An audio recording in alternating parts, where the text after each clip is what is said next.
నమస్తే, welcome to Yadav vision. నేను మీ Nakka Mahesh Yadav. Today our guest.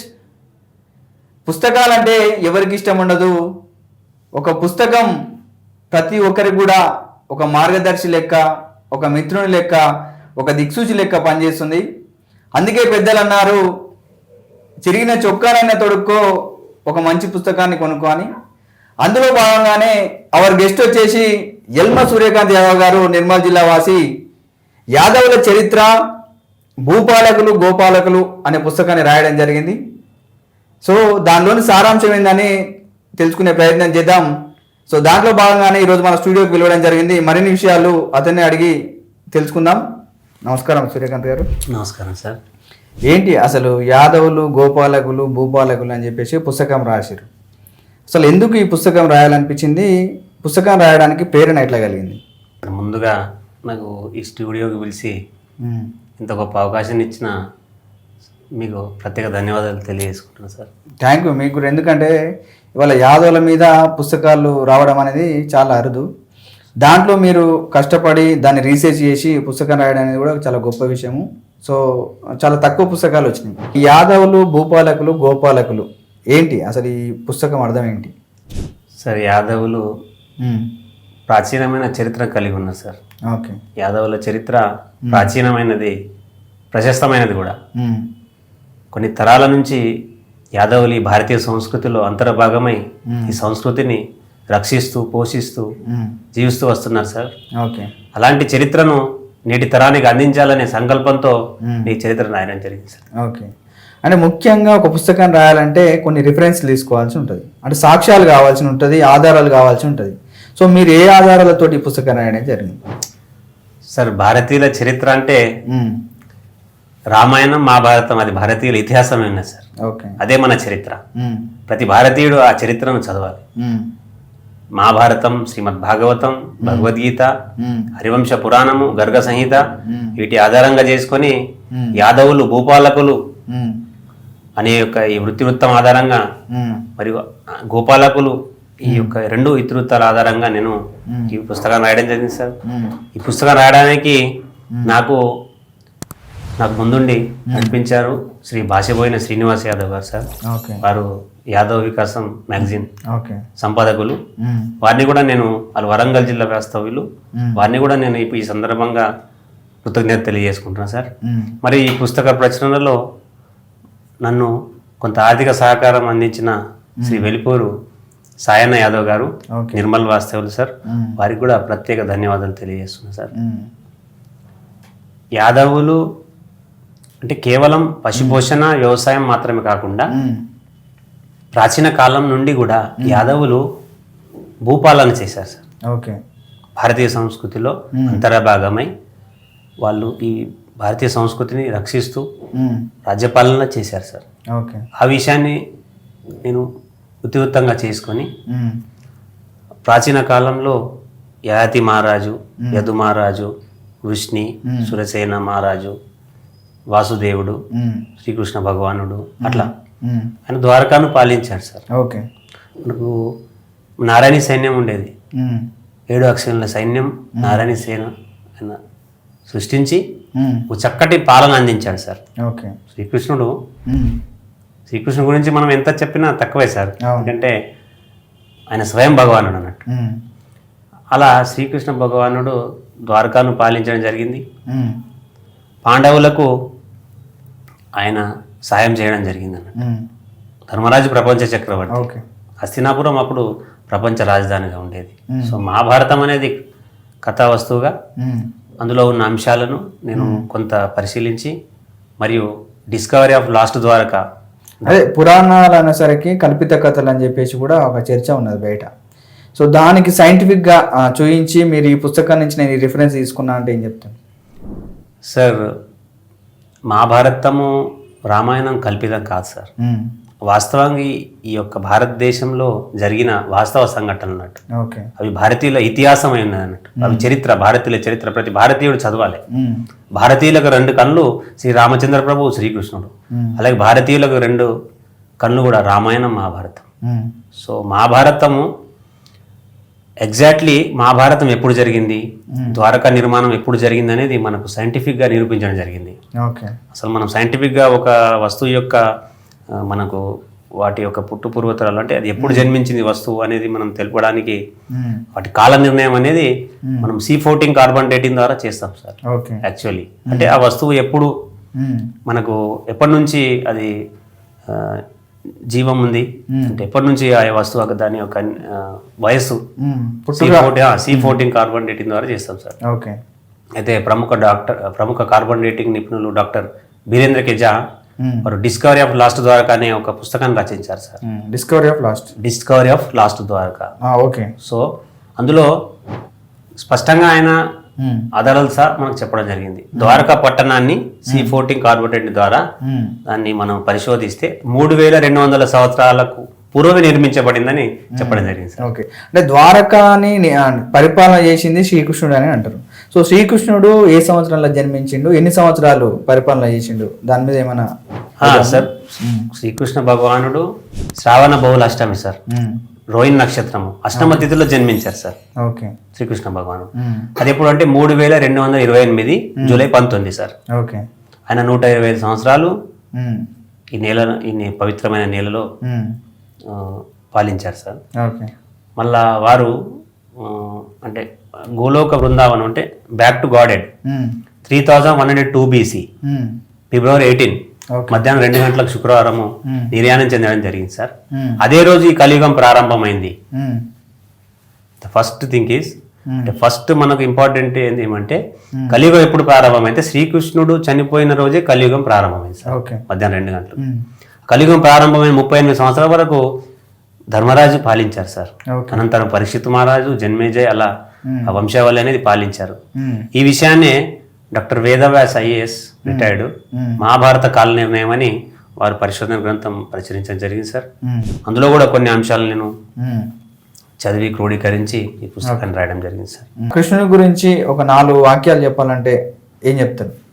కృష్ణుడు భగవంతుడు, మరియు ఈ నేలపైన వచ్చి ఒక భారతీయుడు ఎలా ఉండాలో జీవించి చూపిన గొప్ప ధర్మరక్షకుడు సార్, గొప్ప పరిపాలన అధ్యక్షుడు.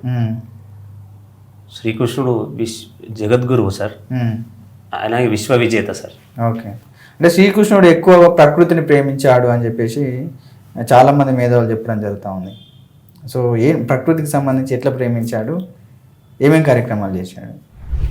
సార్ శ్రీకృష్ణుడు నిజంగానే ప్రకృతి ప్రేమికుడు సార్. మనము గోవర్ధన పూజ గురించి మనం గోవర్ధన పూజ మనకు ఉంది కదా సార్. అవును. నార్త్లో బాగా చేస్తారు ఈ గోవర్ధన పూజని. సౌత్లో వచ్చేసరికి చాలా మందికి కూడా ఇవాళ ముఖ్యంగా తెలంగాణ, ఆంధ్రప్రదేశ్ రాష్ట్రంలో గోవర్ధన పూజ అనేది చాలా మందికి కూడా తెలియదు, ఒక 90% పీపుల్కి. ఈ గోవర్ధన పూజకు సంబంధించి ప్రత్యేకత ఏంటి అసలు? సార్ యాక్చువల్లీ మనం ఇప్పుడు చెప్పుకున్నట్టు శ్రీకృష్ణుడు ప్రకృతి ప్రేమికుడు. అందరూ ఇంద్ర పూజను చేస్తుంటే బృందావనవాసులు శ్రీకృష్ణ పరమాత్ముడు ఏమంటారంటే మనకు గడ్డినిస్తుంది గోవర్ధన పర్వతం, కృతజ్ఞత పూర్వకంగా మనం గోవర్ధన పూజ చేసుకోవాలి. ఓకే. అది కృతజ్ఞత చిహ్నం అన్నట్టు. ప్రకృతిని మనం ప్రేమించాలి, ప్రకృతిని మనం సంరక్షించుకోవాలి, మనం అంతర్భాగమై జీవించాలి. అలా ప్రకృతిని మనం ప్రేమించాలని ఎప్పుడో శ్రీకృష్ణ భగవానుడు మనకు తెలియజేసింది సార్. మళ్ళీ అది రక్షణకు సూచన. తన భక్తులకు ఎప్పుడు కూడా నమే భక్త ప్రణశ్యతి అంటాడు భగవద్గీత శ్రీకృష్ణుడు. తన భక్తులకు అంతం లేదు, యోగక్షేమం వహామ్యం అంటాడు. అంటే నా యొక్క భక్తులు నేను రక్షించుకుంటా అనే ఒక బలమైన మెసేజ్ని ఇచ్చిండు అన్నట్టు శ్రీకృష్ణుడు. 7 రోజులు 5 ఏళ్ల వయసులో 7 రోజులు కూడా ఆ యొక్క ఒక చుటికిన వేలుతో ఆ గోవర్ధన పర్వతాన్ని ఎత్తి బృందావనవాసం రక్షించాడు సార్ శ్రీకృష్ణ భగవానుడు. ఓకే. నేపథ్యం అంటే మనం పుట్టడం ఎక్కడ, పెరిగింది ఎక్కడ, విద్యాభ్యాసం ఎక్కడ? సార్ యాక్చువల్లీ మాది నిర్మల్ జిల్లా సార్, తానూరు మండలం, బోరియాం గ్రామం సార్. ఓకే. మాది వ్యవసాయ కుటుంబం సార్. మా అమ్మ పేరు పూజవ్వ, మా నాన్న పేరు సాహిల్ సార్. ఓకే. అంటే విద్యాభ్యాసం ఎక్కడ జరిగింది? సార్ విద్యాభ్యాసం అంతా నాది ప్రభుత్వ ప్రైమరీ ప్రాథమిక పాఠశాల బోరియాము, SSC Basar sir. Okay. 8th నుంచి 10th వరకు బాసర్లో చదువుకున్నా సార్, ప్రభుత్వ ZBSS హై స్కూల్ బాసర్లో. ఓకే. అనంతరం జూనియర్ కళాశాల ముదోల్లో నా ఇంటర్మీడియట్ కంప్లీట్ అయింది సార్. తర్వాత డిగ్రీ ప్రభుత్వ డిగ్రీ కళాశాల బైన్సలో నేను డిగ్రీ పూర్తి చేసుకున్నాను సార్. తర్వాత ప్రజెంట్ తన గ్రూప్స్ కూడా రాయడం జరిగింది అని విన్నాను. అవును సార్. అంటే గ్రూప్స్ కూడా ప్రయత్నం చేశాను సార్. ఇంకా నేను అంటే మన చరిత్ర భగవద్గీత గురించి కొద్దిగా చదవడం అట్లా చేస్తూ ఉంటే మన కృష్ణుడు అంటే ఎవరు అన్న ఆ అంశమే నాకు ఆసక్తిని రేపింది సార్. కృష్ణుడు అసలు ఎవరు, యదువంశం అంటే ఏంటి, కొంత అవగాహన చేసుకోవాలా అనే ఆ కోణంలో చదువుతూ ఉంటే ఇట్లా నాకు ఈ పుస్తకం అసలు అవును. ఈ యదువంశం అంటే ఏంది, అసలు యాదవ్ అనే పేరు ఎట్లా వచ్చిందంటే ఏం చెప్తాను? అహం బీజ ప్రతాపిత, అసలు సకల ప్రాణులకు తండ్రి శ్రీకృష్ణుడే సార్. ఓకే. భగవద్గీతలో చెప్పబడింది. తర్వాత కృష్ణుడి నుంచి విష్ణువు జన్మించాడు, గర్భోదక సాయి విష్ణు. విష్ణువు యొక్క నావెల్ అంటే ఆయన బొడ్డు నుంచి బ్రహ్మ ఉద్భవించాడు, బ్రహ్మ నుంచి అత్రి, అత్రి నుంచి సోమ, చంద్రుడు, మన చంద్రవంశం అంటాం అన్నట్టు. సోమ, ఇలా బుధ, ఇట్లా వచ్చి యయాతి మహారాజు, యయాతి మహారాజు కొడుకు యదు. ఓకే. అట్లా యదు సంతతి వారే యాదవులు. ఓకే.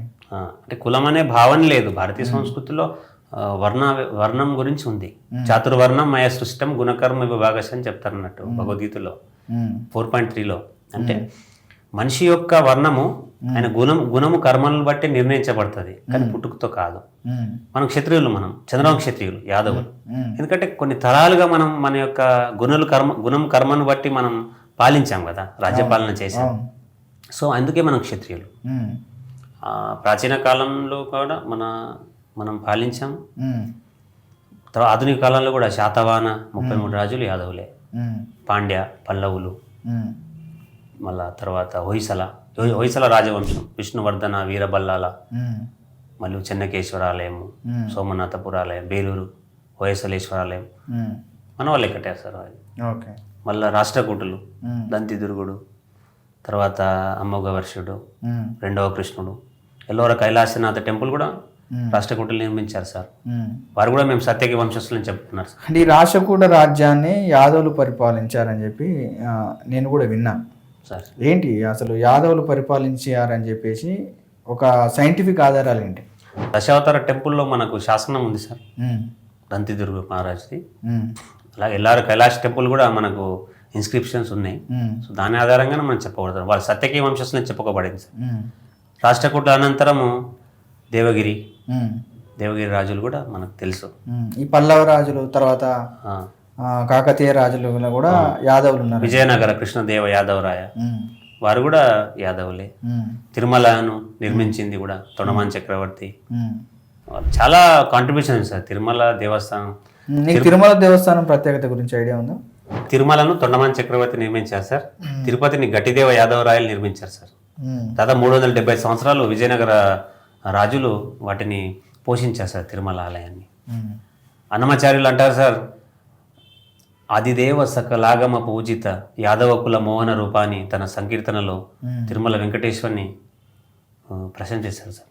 ఓకే. అంటే యాదవులకు సంబంధించి అప్పట్లో మీరు చెప్పినట్టు 3000 సంబంధించి అప్పుడు ద్వారకా రాజ్యాంగంలో కృష్ణుడు పరిపాలించినట్టుగానే ఆధునిక కాలంలో కూడా ఇవాళ దేవగిరి కావచ్చు, పల్లవ రాజుల గురించి చాలా వరకు చరిత్ర ఉన్నది. సో ముఖ్యంగా దేవగిరి అంటే యాదవులు అనేసరికి దేవగిరి రాజ్యం అనేది యాదవులకు సంబంధించి అనేసి ఒక హిస్టారికల్ కూడా చాలామంది చెప్పడం జరుగుతూ ఉంది. సో ఏంటి దేవగిరి రాజ్యాన్ని ఎవరు పరిపాలించారు, సో యాదవులే పరిపాలించారని ఆధారాలు ఏంటి? దేవగిరి కోట కానీ మిగతా ప్రాంతాల్లో మనకు శాసనాధారంగా చారిత్రక ఆధారాల ఆధారంగా దేవగిరి రాజులు పరిపాలించారు సార్ అది. ఓకే. అంటే జైతుగి, మహాదేవులు, ఇతర రాజులు వాళ్ళు మనకు అక్కడ శాసనాధారంగా మనం చెప్తున్నాం సార్. ఏదైనా చరిత్ర శాసనాధారంగా చారిత్రక ఆధారంగా మనం వాటిని ఇవి చేస్తామన్నట్టు, రికార్డ్ చేస్తామన్నట్టు. ఓకే. ప్రధానంగా యాదవులు భూపాలకులు, గోపాలకులు అని చెప్పారు. సో దీంట్లో ముఖ్యంగా అంటే ఈ పుస్తకం ద్వారా ఈ సమాజానికి మీరు ఏం చెప్పాలనుకుంటున్నారు సార్? యాదవుల వారసత్వ వృత్తి కేవలం పశుపోషణ మాత్రమే కాదు. యాదవులు భారతీయ చరిత్రను, భారతీయ సంస్కృతిని నిర్మించిన వారు, భారతీయ సంస్కృతిని పూజించిన వారు. అంటే మనం కూడా భూపాలన చేశాం. ఓకే. వాటికి స్పష్టమైన ఆధారాలు ఉన్నాయని చెప్పడానికే నేను ఈ యొక్క పుస్తకాన్ని రాయడం జరిగింది సార్. ప్రాచీన చరిత్రను, మన యొక్క పూర్వీకులను మనం స్మరించుకోవాలా, వారి నుంచి ప్రేరణ పొందాలనేది నేను రాశాను సార్.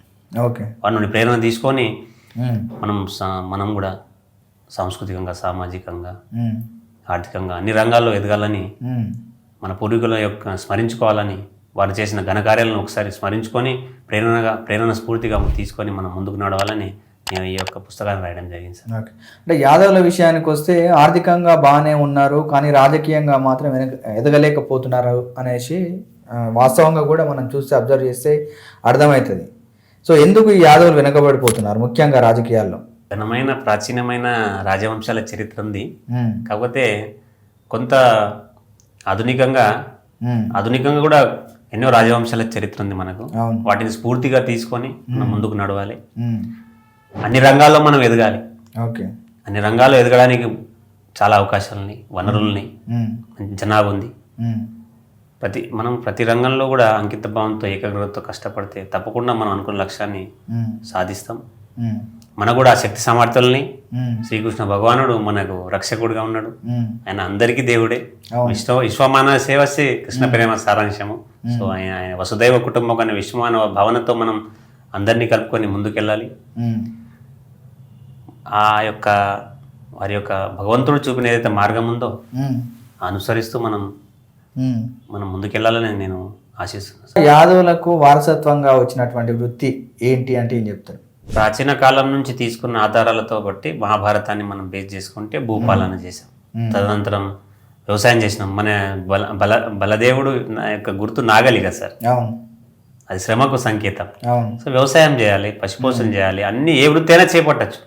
కానీ మన పూర్వీకులు ఏం చేశారు అన్నదానికి స్పష్టమైన అవగాహన ఉండాలి. మేము భూపాలన కూడా చేసాం, గోపాలన చేసాం. నంద మహారాజా 9 లక్షల గోవులు ఉండేది. శ్రీకృష్ణ భగవానుడు గోపాలకులతో కలిసి గోపామధుర గావమధుర అని జగద్గురు శంకరాచార్యులు వల్లభాచార్యులు చెప్పడం జరిగింది. ధేనునామస్మి కామధు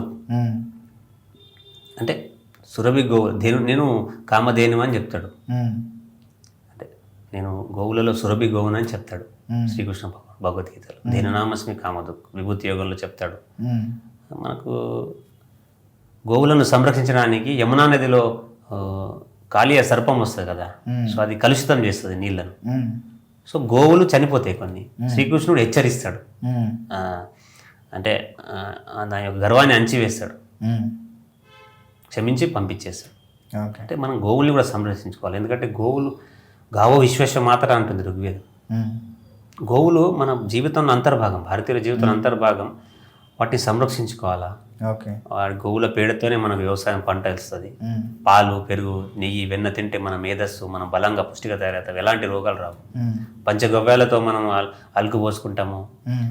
మనం వాటితో ఎన్ని రకాలుగా మనం అంటే సహజ సిద్ధంగా గోవు అనేది సకల దేవతలు కొలువైన ఉంటారు గోవులు. అందుకే గోవు తల్లి లాంటిది. మన సంస్కృతిలో అంతర్భాగం. మనకు ఇంకా ఎక్కువ బాధ్యత ఉంది. ప్రతి ఇంట్లో ఒక 2 గోవులు ఉండాలి.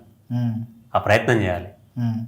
ప్రభుత్వాలు కూడా ఆ గోవులకు సంబంధించిన సబ్సిడీ ఏదైనా పథకాలు కూడా యాదవులకు అందే విధంగా అలా. అంటే తెలంగాణ విషయానికి వస్తే యాదవులు ముఖ్యంగా బర్రెలను, గొర్రెలను బేస్ చేసుకొని బతుకుతా ఉన్నారు. అందులో భాగంగానే గొర్రెల స్కీమ్ని తీసుకొచ్చింది బీఆర్ఎస్ గవర్నమెంట్. సో మరి గొర్రెల వల్ల ఉపయోగం లేదా యాదవులకు? ఉంది సార్. యాదవులు పశుపోషణ, వ్యవసాయం చేస్తున్నారు. ఇప్పుడు గొర్రెలు లాభసాటి కాబట్టి గొర్రెలు కూడా మనం పెంచుకోవడం జరుగుతుంది. గోవులు కూడా మనకు లాభసాటే సార్. గోవులు కూడా పెంచుకోవచ్చు ఎవరైతే వారికి స్తోమతను బట్టి. ప్రభుత్వం కూడా ఆ గోవులకు సబ్సిడీకి సంబంధించిన ఒక నూతన పాలసీ తీసుకొస్తే బాగుంటుందని నేను అభిప్రాయపడుతున్నాను సార్. ₹1,00,000 50,000 కట్టుకోండి మీరు, 20 సబ్సిడీ సబ్సిడీ 50%, 40% అవకాశం ఉన్న వాళ్ళు వాళ్ళ వ్యవసాయంతో పాటు పశుపోషణ కూడా చేసుకుంటారని నేను అభిప్రాయపడుతున్నాను. యాదవుల చరిత్రని సంరక్షించే విషయంలో ఎలాంటి చర్యలు తీసుకోబోతున్నారు? మంచి క్వశ్చన్ వేశారు సార్.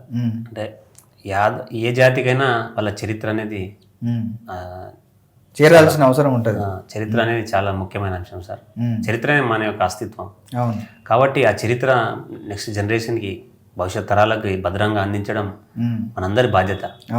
సో అది ఏ రూపంలో ఉన్నా దాన్ని మనం కలెక్ట్ చేసి ఒక వేదిక మీద తీసుకొచ్చి సంరక్షించి దాన్ని వివిధ భాషల్లో ట్రాన్స్లేట్ చేయడానికే సెంటర్ ఫర్ యాదవ్ స్టడీస్ అనే ఒక సంస్థను నేను రూపకల్పన చేయడం జరిగింది సార్. భవిష్యత్తులో యాదవుల చరిత్ర, సంస్కృతి, వారసత్వము, కళలు, సాహిత్యము మన యొక్క వారసత్వ పట్టణాలు వివిధ అంశాలపైన సమగ్రంగా ముందుకెళ్తుందని నేను ఈ వేదిక పైన. అంటే ఎవరెవరు కలిసి ఏర్పాటు చేశారు సెంటర్ ఫర్ యాదవ్ స్టడీస్ అని చెప్పి? సెంటర్ ఫర్ యాదవ్ స్టడీస్లో సార్ ఉత్సాహవంతులు ఎవరైనా భాగస్వామి కావచ్చు సార్. తెలుగు రాష్ట్రాల్లో దాన్ని విస్తరించాలనే ప్రణాళికలో మనం ఉన్నాం సార్. యాదవుల చరిత్రను ఏ రూపంలో ఉన్నా వాటిని ఒకే వేదిక మీద తీసుకొచ్చి కలెక్ట్ చేసి దాన్ని డిజిటలైజ్ చేయడం, దాన్ని ట్రాన్స్లేట్ చేయడం వివిధ భాషల్లో, ఎక్కడున్నా ఈ దేశంలో ఎక్కడున్నా ఇవి ఏ భాషలో ఉన్నా దాన్ని కలెక్ట్ చేయడం అనేది ముఖ్య ఉద్దేశంగా సెంటర్ ఫర్ యాదవ్ స్టడీస్ ప్రయత్నం చేస్తున్నాం సార్. ఓకే. అంటే యాదవుల వారసత్వ కట్టడాలకు సంబంధించి ఎక్కడెక్కడ మనకు సంబంధించి కట్టడాలు ఉన్నాయి? చారిత్రకంగా మరియు సాంస్కృతికంగా యాదవులకు చాలా వారసత్వ కట్టడాలు ఉన్నాయి సార్. మథుర, బృందావన్, బర్సానా, నందగాం, గోకుల్, ఇవన్నీ మన సాంస్కృతిక పట్టణాలు. అంటే డివైన్ ప్లేసెస్, ఇవన్నీ స్పిరిచువల్ ప్లేసెస్ అంటాం కదా, స్పిరిచువల్ డెస్టినేషన్స్. ద్వారకా ఉంది, బెడ్ ద్వారకా ఉంది, సో జగన్నాథ్ పూరి ఉంది, మళ్ళా ఉడిపి ఉంది, గురువాయూర్ ఉంది, పండర్పురం ఉంది. పండర్పురం అయితే రుక్మిణి సమేతుడై ద్వారకా నుంచి వచ్చిన శ్రీకృష్ణ భగవానుడే కదా, ఎందరో సంతులకు పుట్టినిల్లు మహారాష్ట్ర. సో ఎంతో గొప్ప చరిత్ర ఉంది సార్. వాటిని మనం అవగాహన చేసుకోవాలి. అసలు మన పండుగలు ఏంటి, మన సాంస్కృతిక పట్టణాలు, మన పూర్వీకులు నిర్మించి వెళ్ళారు కదా సార్, వాటిని యొక్క ప్రాశస్తాన్ని మనం తెలుసుకోవాలి. వాటిని సంరక్షించుకోవాలా, ఒకసారి వెళ్ళే ప్రయత్నం చేయాలా. ద్వారకా జగత్ మందిరం ఉంటుంది సార్ అక్కడ, వజ్రనాభుని చేత నిర్మించబడింది ద్వారకా మందిరం. ముఖ్యంగా తెలుగు రాష్ట్రాల్లో యాదవులకు సంబంధించి వారసత్వ కట్టడాలు ఎక్కడెక్కడ ఉన్నాయంటే ఏం చెప్తారు సార్? తెలుగు రాష్ట్రాల్లో మనకు అందరికి సుపరిచితమే కొమురవెల్లి మల్లన్న స్వామి, మన కులదైవం. అలాగే మనకు జాతరల విషయంలో తీసుకుంటే లింగమంతుల జాతర, అంటే మన గొల్లగట్టు జాతర, లింగమంతుల స్వామి. మన ఏషియాలోనే అయినవోలు మల్లన్న రెండో అతిపెద్ద జాతర అంటారు, అయినవోలు మల్లన్న స్వామి. రాజవంశాల చేత మారుతూ పోతున్నప్పుడు గొల్లకొండ అనేది కూడా ఒకటి. గొల్లకొండ చారిత్రకంగా కాకతీయులు నిర్మించారు సార్ అది. అనంతరం వాళ్ళు కుతుబ్ షాహీల పాలనలోకి వెళ్ళింది సార్. దాన్ని గొల్లల కొండగా దాన్ని మనం చారిత్రకంగా చెప్పడం జరుగుతుంది. సో యాదవుల చరిత్ర అడుగడుగున భారతీయ సంస్కృతిలో అది ఉంది సార్, ప్రశస్తంగా ఉంది. వాటిని కొంత మనకు అంటే దాన్ని నిరంతరం మనం పరిశోధిస్తే ఇంకా చాలా, అంటే మహాసముద్రం అంత లోతైంది సార్ యాదవుల చరిత్ర. సో మనం పరిశోధన చేస్తూ ఉంటే బయట సమాజానికి కొంత మన నెక్స్ట్ జనరేషన్కి అందిస్తూ ఉంటే వాటిని ప్రేరణ పొందొచ్చు సార్. యాదవుల చరిత్రని 10 మందికి చెప్పాలని చెప్పేసి బాగా పనిచేయడం జరిగింది మీరు. అందులో భాగంగా నిర్మల్ జిల్లాలో మొత్తం డేటా కలెక్ట్ చేసేయరు అని చెప్పేసి, తర్వాత బాగా ప్రచారం చేసిరు, యాదవుల చరిత్రను తెలుసుకోవడంలో మీ పాత్ర ఉందని చెప్పేసి నాకు మిత్రులు చెప్పడం జరిగింది. అసలు ఏం చేసిరు అక్కడ? అంటే అసలు యాదవులు అంటే తెలంగాణలో మనం ఎంతమంది ఉన్నాం అనేది, అంటే కనీసం నిర్మల్ జిల్లాలో ఎంతమంది ఉన్నాం అంటే మేము ఒక ప్రయత్నం చేసామన్నట్టు. జనాభా ఉంటే జనాభాలో యొక్క వారి జీవన స్థితిగతులు ఎలా ఉన్నాయి, ఉద్యోగులు ఎంతమంది ఉన్నారు, అంటే ఎంత సామాజికంగా వాళ్ళు ఎలా ఉన్నారు, వాళ్ళు ఎంత వెనుకబాటు గురైనరు, వాళ్ళ ఆర్థిక పరిస్థితులు ఎలా ఉన్నాయి, వాళ్ళ సంస్కృతి, అలా కొంత 200 విలేజ్ తిరిగి మేము డాటా కలెక్ట్ చేసాము. 200 విలేజ్లు అంటే ఒక నియోజకవర్గం తిరిగిరా? ఇంకా అంతకన్నా మనకు తెలిసిన ఎక్కడెక్కడ జనాభా ఉంటుందో అక్కడక్కడ తిరిగి వారి యొక్క జీవన స్థితిగతులను పరిశీలన జరిగింది.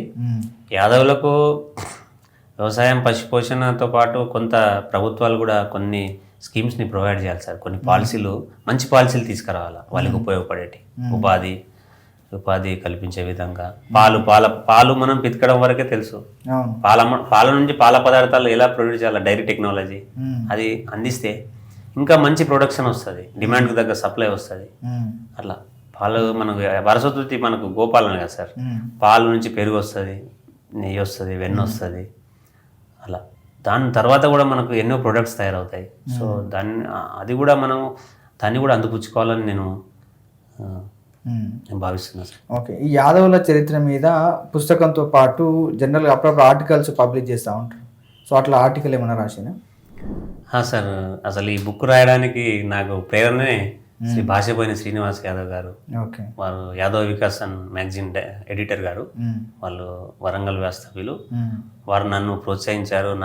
నాలో ఉన్న చిన్నపాటి రాయడం ఎలాగో వారు నేర్పి, నేను రాసిన ఆయన నాకు ఇప్పటివరకు ముఖం అంటే డైరెక్ట్గా ఫేస్ టు ఫేస్ కలవలేదు, కానీ ఫోన్లోనే నేను ఏదైనా రాసి పంపిస్తే ఆయన ప్రచురించడం అట్లా నన్ను ప్రోత్సహించడం జరిగింది. నేను కూడా సెల్ఫ్లెస్గా నా యొక్క కంట్రిబ్యూషన్ ఇచ్చాను సార్. మన పుస్తకం యొక్క పీఠిక కూడా వారే రాశారు. వారికి కూడా ప్రత్యేక ధన్యవాదాలు తెలియజేసుకుంటున్నాను సార్. ఓకే. యాదవులకు సంబంధించి అంటే పండుగలు అందరూ జరుపుకుంటున్నప్పటికి కూడా జనరల్గా కృష్ణాష్టమి వస్తే జనరల్గా ఇది యాదవుల పండుగ అని చెప్పేసి ఉట్లు కొట్టడం అట్లా జరుగుతూ ఉంది. దాంట్లో భాగంగా ఇలా కృష్ణుని ఒక యాదవులే కాదు, ఇవాళ హిందూ మతంలో ఉన్నటువంటి ప్రతి ఒక్క కులం కానీ పెద్దలు కానీ అందరూ కూడా పూజించడం జరుగుతూ ఉంది. దాంట్లో భాగంగానే కృష్ణాష్టమి వస్తే కూడా ఉట్లు కొట్టడం అందరూ కల్చర్ అనేది స్ప్రెడ్ అయిపోయింది. సో కృష్ణాష్టమితో పాటు ఇంకేమేమి పండుగలు ఉన్నాయి? భారతీయ సంస్కృతి అంటేనే పండుగలు. ఓకే. సో మొదట మనం శ్రావణ బహుళాష్టమి రోజు మనం కృష్ణాష్టమి జరుపుకుంటాం. కృష్ణాష్టమి కంటే ముందు బలరామ జయంతి వస్తుంది, అది కూడా జరుపుకోవాలి మనం. మళ్ళీ నందోత్సవం వస్తుంది, నందుడు తన ఇంటికి తీసుకెళ్తారు కదా. అంటే నందోత్సవం ఎట్లా జరుపుతారు? వసుదేవుడు తీసుకెళ్తారు కదా నందుడు, నందోత్సవం జరుపుకుంటాం అన్నట్టు గోకులంలో. తర్వాత గోపాష్టమి, శ్రీకృష్ణ భగవానుడు వారు అంటే గోవులతో వెళ్తాడు అన్నట్టు, అది గోపాష్టమిగా జరుపుకుంటాం. రాధాష్టమి, రాధాదేవి. మళ్ళా బలరామ జయంతి గురించి చెప్పాను. గోవర్ధన పూజ జరుపుకుంటాం సార్. హోలీ, దీపావళి, చాలా ప్రతి పండుగను జరుపుకుంటాం సార్ మనం. ఇవి కొన్ని ముఖ్యంగా ఇవి కూడా జరుపుకోవాలని నేను విజ్ఞప్తి చేస్తున్నాను సార్. యాదవ సమాజానికి ఒక విషయం చెప్పదలుచుకున్నా సార్. శ్రీకృష్ణుడే మనకు ప్రేరణ. ఆయన చూపిన మార్గంలో మనమంతా ప్రయాణించాలి. మహాభారతం చదవాలి, శ్రీమద్ భాగవతం చదవాలి, భగవద్గీత చదవాలి. మన కులజూరు గర్గాచార్యులు, వాళ్ళకు కూడా నేను ప్రణామాలు అర్పిస్తున్నాను. వారి ఫోటో కూడా మన పెళ్ళిళ్ళలో పెట్టే ప్రయత్నం చేయాలి, భగవద్గీతను పెట్టే ప్రయత్నం చేయాలి. గోవును పూజించే పెళ్ళిలో కూడా గోవును మనం పూజించే ప్రయత్నం చేయాలి, ఎందుకంటే అది మన వారసత్వం. గోవును, గీతను, శ్రీకృష్ణుని పట్టుకొని నడవాలని నేను విజ్ఞప్తి చేస్తున్నా. శ్రీకృష్ణుడే గొప్ప మార్గదర్శకుడు. సో ఆయన చూపిన మార్గం ఉంది, ఆ మార్గంలో నడవాలి, ఆయన అర్థం చేసుకునే ప్రయత్నం చేయాలని నేను ఈ వేదికగా కోరుతున్నాను. అంటే రామునికి ఇచ్చినంత ప్రయారిటీ కృష్ణునికి ఇవ్వట్లేదు అని చెప్పేసి చాలామంది అంటున్నారు. రాముడు కృష్ణుడు ఒక్కడే సార్. పరిత్రాణాయ సాధునా వినాశాయ దుష్కృతం ధర్మ సంస్థాపనార్థాయ సంభవామి. ఎక్కడైతే అధర్మానికి హాని జరుగుతుందో, ఎక్కడైతే నా అవసరం ఉంటుందో, ఒక్కొక్క ధ్యేయం కోసం, ఒక్కొక్క లక్ష్యం కోసం భగవంతుడు ఈ యొక్క పవిత్రమైన నేలలో జన్మించడం జరిగింది. తరతరాలుగా జన్మిస్తూనే ఉన్నాడు. శ్రీరామచంద్ర ప్రభువే శ్రీకృష్ణుడు. మహాభారతంని చదివితే కనుక మనకు చాలా విషయాలు కృష్ణుడి గురించి తెలుస్తాయని చెప్తా ఉంటారు. సో అందులో మెయిన్గా కృష్ణుడి గురించి ఏం రాయబడ్డాయి? శ్రీకృష్ణ భగవానుడు ప్రాథమిక హక్కుల సంరక్షకుడు. ఎట్లా అంటే అనాథలైన 5 పాండవులకు ధర్మయుద్ధంగా రాజ్యాన్ని అప్పగిస్తాడు శ్రీకృష్ణుడు. అంటే ఎక్కడైతే హక్కులకు భంగం కలుగుతుందో, ఎక్కడైతే అన్యాయం జరుగుతుందో చేతులు కట్టుకొని కూర్చోకు అర్జున, నీ శక్తి కొలది పోరాడు. సమరమే అంతిమమైనప్పుడు పోరాటమే నీ అత్యుత్తమమైన ధర్మం కావాలా అని గీతలో కర్తవ్య బోధ చేస్తాడు శ్రీకృష్ణుడు. అంటే మన హక్కులకు భంగం కలిగితే చేతులు కట్టుకొని కూర్చోకుండా అంతిమ శ్వాస వరకు పోరాడాలి అని ఒక చక్కటి సిద్ధాంతాన్ని భారతీయులకు ఇచ్చి వెళ్ళిండు శ్రీకృష్ణ పరమాత్మ. అది శ్రీకృష్ణ పరమాత్మ యొక్క హక్కుల కోసమే కదా పోరాటం అనేది. యాదవులు ఈ విధంగా చేస్తే కొంచెం అభివృద్ధి చెందే అవకాశం ఉంది అని అంటే ఏం చెప్తారు? 12 పాయింట్ ఫార్ములా అనేది నేను అందులో ప్రస్తావించడం జరిగింది సార్ ఆ పుస్తకంలో. ఏంటది? ముందుగా సార్ మనము యాదవులు వ్యవసాయం, పశుపోషణ కూడా చేస్తున్నాం సార్. దాంతోపాటు కూడా మనం వాణిజ్యం వైపు కూడా వెళ్ళాలి, వ్యాపారం వైపు కూడా వెళ్ళాలి. అవును, అవి పోషిస్తూనే సాంప్రదాయ వ్యవసాయ వృత్తులు, పశుపోషణ చేస్తూనే కొంత వ్యాపారం, వాణిజ్యం వైపు కూడా వెళ్ళాలి, రాజకీయాల వైపు కూడా వెళ్ళాలి. అన్ని రంగాల్లో మనం ముందుకు ఉండాలి. అలా సమిష్టిగా సమన్వయంతో ఉండాలి సార్. ఒకరినొకరు సహకరించుకుంటూ అన్నదమ్ముల వల్లే కలిసిమెలిసి ఉండాలి అనేది నేను భావిస్తున్నా సార్. అలా ఉన్నప్పుడు మనం ఎలాంటి సమస్యనైనా సులభంగా వాటిని పరిష్కరించుకోగలం అనేది నా భావన. పుస్తకంలో ముందు మాటలో ఒక లైన్ రాయడం జరిగింది, అర్థం ఏంటి అసలు? ఆ యొక్క పుస్తకం యొక్క పూర్తి సారాంశం సార్ అది. అంటే మనకు ఒక ఘనమైన చరిత్రను మనం అంతర్భాగంగా మనం జన్మించడం, ఆ యొక్క చరిత్ర ప్రాశస్తాన్ని మనం తెలుసుకొని ఆ యొక్క ప్రయాణంలో మనం కొనసాగాలని నేను, అంటే కృష్ణుడే ఈ విశ్వానికి చరిత్ర శ్రీకృష్ణుడు. సో మనకు అంత గొప్ప గీతా జ్ఞానాన్ని అందించిండు, భగవద్గీతను అందించిండు. సో మనం కృష్ణుని అనుసరించాలి, ఆయనే గొప్ప మార్గదర్శకుడు. అంతకంటే గొప్ప మార్గదర్శకుడు ప్రపంచంలో ఎవరు లేరు. అట్లా సకల గుణ సంపన్నుడు శ్రీకృష్ణ భగవాన్. సో ఆయనను మనం రోల్ మోడల్గా ఆయన యొక్క రక్షణలో మనం ముందుకు ప్రయాణిస్తుండాలి. అందుకే ఒక లైన్ ఓ యాదవ నువ్వు కృష్ణుని అనుసరించు, ఆనందం లభిస్తుంది. నువ్వు గీతను ఆశ్రయించు, విజయం లభిస్తుంది. నువ్వు గోవును ఆదరించు, ఐశ్వర్యం లభిస్తుంది. నువ్వు భారతాన్ని పఠించు, విజ్ఞానం లభిస్తుంది. విషయాన్ని నేను చెప్పదలుచుకున్నా సార్. ఈ యొక్క నాకు అవకాశం ఇచ్చిన యాదవ్ విజన్ ఛానల్ కూడా నేను ప్రత్యేక ధన్యవాదాలు తెలియజేసుకుంటాను సార్, కృతజ్ఞతలు తెలియజేసుకుంటున్నా. శ్రీ నక్క మహేష్ యాదవ్ గారికి కృతజ్ఞతలు. చూశారు కదా, ఎంతో కష్టపడి ఎన్నో పుస్తకాలను రిఫరెన్స్ తీసుకొని ఇవాళ యాదవులు చరిత్ర భూపాలకులు గోపాలకులు అనే పుస్తకాన్ని రచించడం జరిగింది. కాబట్టి ప్రతి ఒక్కరు కూడా ఇంటర్వ్యూ చూసిన తర్వాత మీరు ఆ పుస్తకం కొని చదవాల్సిందిగా విజ్ఞప్తి చేస్తూ ఉన్నాం. దాంట్లో భాగంగానే మీకు అవసరం ఉంటే కనుక మీరు మెసేజ్ పెడితే మీకు ఖచ్చితంగా ఆ పుస్తకాన్ని మీకు ఇవ్వడం జరుగుతుంది. దానికి సంబంధించి ఛార్జెస్ ఏమన్నా ఉంటే మనకు సూర్యకాంత్ గారు తెలుపుతారు, మిగతా విషయాలన్నీ మీకు చేరవేస్తాం. కాబట్టి చూస్తూనే ఉండండి, మరికొంతమందిని మీ ముందుకు తీసుకొచ్చే ప్రయత్నం చేస్తాం. కాబట్టి మా యాదవ్ విజన్ ఛానల్ని సబ్స్క్రైబ్ చేయండి, షేర్ చేయండి. ధన్యవాదాలు.